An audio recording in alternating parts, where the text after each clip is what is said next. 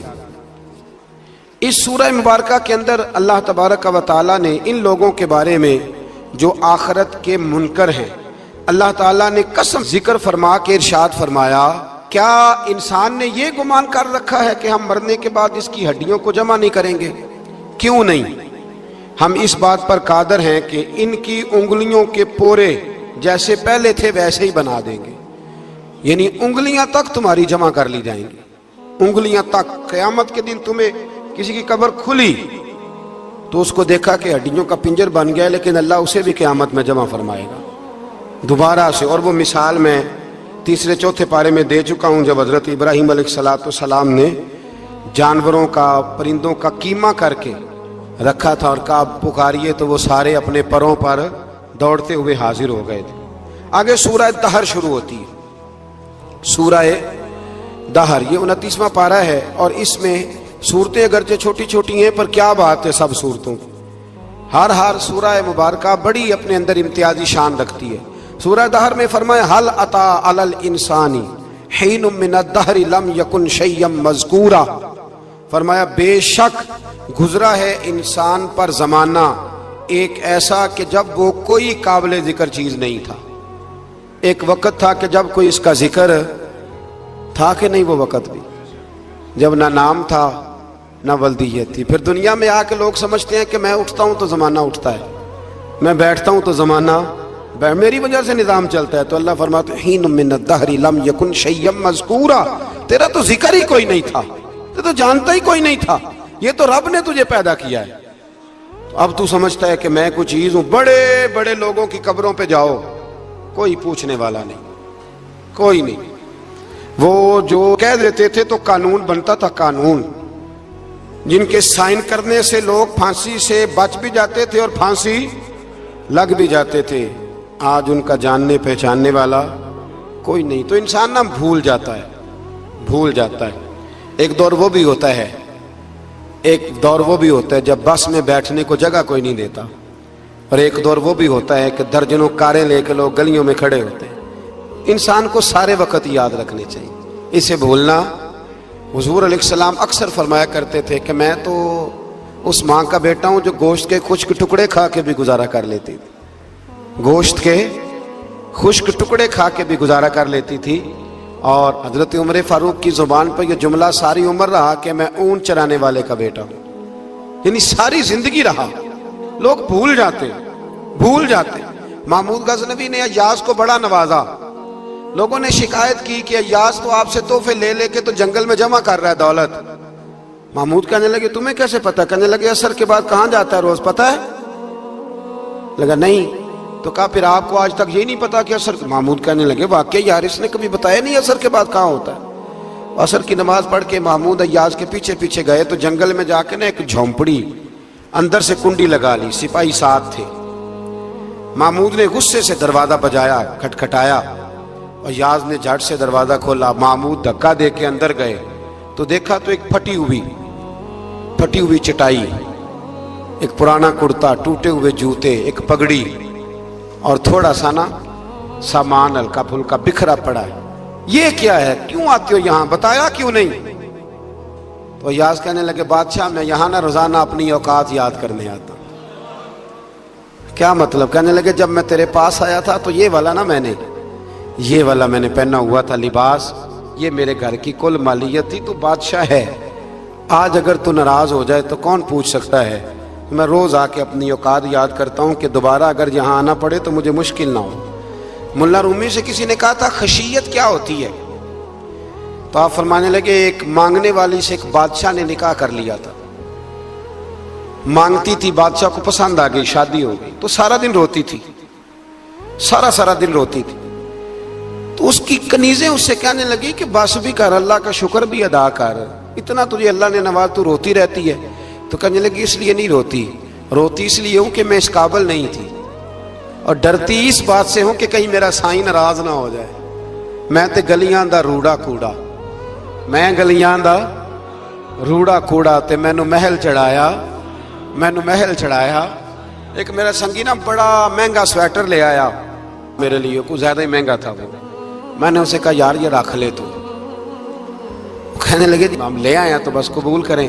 تو میں نے کہا میری اماں نا کروشیے سے میرے لیے سویٹر بناتی تھی، کروشیے کی ٹوپی، پتہ نہیں کروشیے کا بھی نئی نسل کو پتہ ہو کہ نہ ہو، تو وہ اماں جی نے بنا کے دیا، تو پھر اس کے بعد میرے چھوٹے بھائی نے بھی پہنا، پھر میرا ایک بھانجا لے گیا چھوٹا، اس نے بھی پہنا۔ تو وہ اتنا مزیدار ہوتا تھا، اتنا شاندار ہوتا تھا کہ جو دھاگے اس میں لگے ہوئے تھے وہ دوبارہ کسی اور جگہ نظر، وہ کہیں اور میسر۔ تو اپنی اصل جو ہوتی ہے اس کا خیال رکھیں، اس کا دھیان کریں، اس پر توجہ کریں۔